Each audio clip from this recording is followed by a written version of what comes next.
La música francesa a lo largo del siglo XIV. El Ars Nova fue un movimiento musical que tuvo lugar en Francia entre los siglos XIII y XIV y se caracterizó por una innovación en la composición y la notación musical. Este movimiento fue una evolución del Ars Antiqua, que se caracterizó por su estilo más rígido y limitado en cuanto a la notación y la estructura musical. Uno de los principales avances del Ars Nova fue la introducción de una notación más sofisticada, que permitía a los compositores escribir música con mayor detalle y precisión. La notación Ars Nova permitía la representación de ritmos más complejos, como los compases irregulares y las relaciones rítmicas más sutiles. Además, el Ars Nova fue el primer movimiento en utilizar la notación de colores, lo cual permitía al compositor indicar la duración de las notas con diferentes colores. Entre los principales compositores del Ars Nova destacan Philippe de Vitry y Guillaume de Machaut. Philippe de Vitry es considerado el fundador del Ars Nova y de los primeros compositores en utilizar la notación de colores. De Vitry también introdujo la idea de la isorritmia, que consistía en la repetición de una secuencia rítmica fija en diferentes partes de la obra. Guillaume de Machaut, por su parte, es considerado uno de los exponentes más grandes del Ars Nova. Machaut escribió música para la corte francesa y tuvo una variedad de géneros, entre ellos escribió música sacra y profana. También fue uno de los primeros compositores en utilizar la polifonía de manera sistemática, lo que permitió una mayor complejidad y riqueza en sus composiciones. Otro avance importante del Ars Nova fue la introducción de la música secular. Hasta entonces había sido de gran medida ignorada por los compositores. La música secular se caracterizó por una mayor libertad y variedad rítmica, y a su vez trataba temas tan vanos como la naturaleza y el amor. Como antecedentes históricos sociales tenemos por primera cuenta la peste negra, que fue una epidemia que comenzó en Asia y se traspasó hacia Europa a lo largo del siglo XIV, a mediados del siglo XIV, específicamente en 1347. Fue una de las peores pandemias que sufrió la historia de la humanidad y se estima que la epidemia mató entre 30 y 60% de la población europea. Como segundo antecedente tenemos la Guerra de los 100 Años, que fue una guerra que duró de 1337 a 1453. Fue una serie de conflictos entre Francia e Inglaterra que tuvieron un gran impacto en la política y la sociedad de ambos países.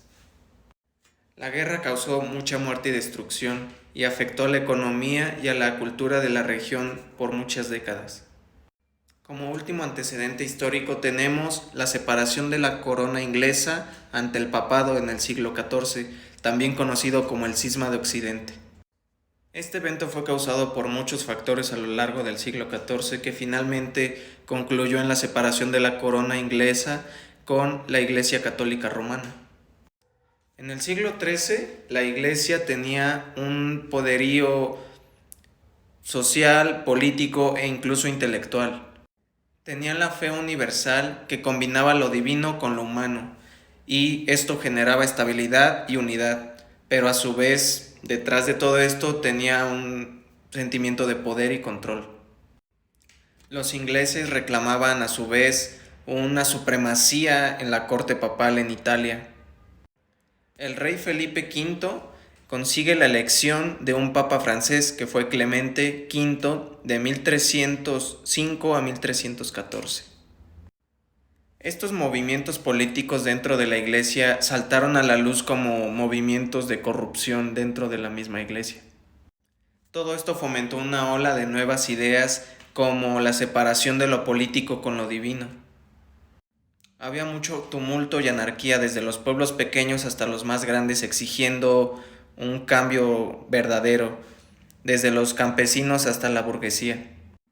Y es aquí donde en el siglo XIV las ideas de estabilidad, de unión, de lo divino con lo humano, se vuelve obsoleto y anticuado. Se vuelven más importantes o toman más relevancia los temas profanos y de literatura vernácula. Se retoman los estudios de la sociedad griega antigua, los valores y la moral. La literatura, educación y el arte se da por igual para todo el pueblo. Como antecedentes musicales tenemos los dos tratados más importantes que generaron la base para el desarrollo del Ars Nova a lo largo del siglo XIV. Estos fueron el Ars Novae Musicae de Jean de Morse en 1321 y el Ars Nov de Philippe de Vitry entre 1322 y 1323. Debido a la revolución y a los cambios sociales, también los músicos, poetas y compositores de la época propusieron una técnica nueva. Sin embargo, había compositores que se oponían a estos desarrollos técnicos, como Jacobo de Lieja, que él decía que las letras se pierden, las consonancias se confunden, se altera el valor de las notas y por ende se pierde la perfección, se ve reducida y se exalta la imperfección y se confunde la medida. También se empieza a componer más música profana que sacra. Se toma el motete como tendencia en las estructuras de composición y la forma típica del siglo XIV. Esta postura sobre las ideas anticuadas o las técnicas viejas se ve reflejado en el Román de Fauvel, manuscrito poema satírico que se hallan 167 piezas variadas, entre ellas baladas, chansons, rondeaux, donde son 34 motetes polifónicos que contienen textos de denuncias contra el clero y alusiones a sucesos políticos. La música profana toma temas más relacionados a lo cotidiano, como la naturaleza, el amor, el desamor, lo político, lo romántico, fantástico, el baile y el canto. Y va muy de la mano con la tradición de los trouvères, donde Guillaume de Machaut combina la teoría más trabajada de Vitry y la música secular. Llegando a este punto, yo quisiera hablar sobre el compositor Guillaume de Machaut, que nació alrededor del 1300 y murió en 1377. Nació en Francia, en Champagne, al norte de Francia, y fue un poeta y músico con educación religiosa que tenía tendencias conservadoras y progresistas. Esto se puede ver en sus obras, ya que tuvo una variedad de composiciones tanto sacras como profanas. Dentro de sus obras profanas, él creó las formas fijas, que fueron el virelai, el rondeau y las baladas polifónicas. Aquí dentro de sus formas fijas, sus patrones rítmicos se basan en el género poético. Aquí le da mayor tratamiento a los intervalos, o sea, consonancias y disonancias, con base en el texto. Le da una mayor denotación a la voz superior y las baladas vienen de la tradición de los trouveros de Francia. De sus obras más importantes fue la Misa de Notre Dame, donde ejemplifica todo su desarrollo. Guillaume de Machaut es un claro ejemplo donde los compositores extienden su postura en sus obras.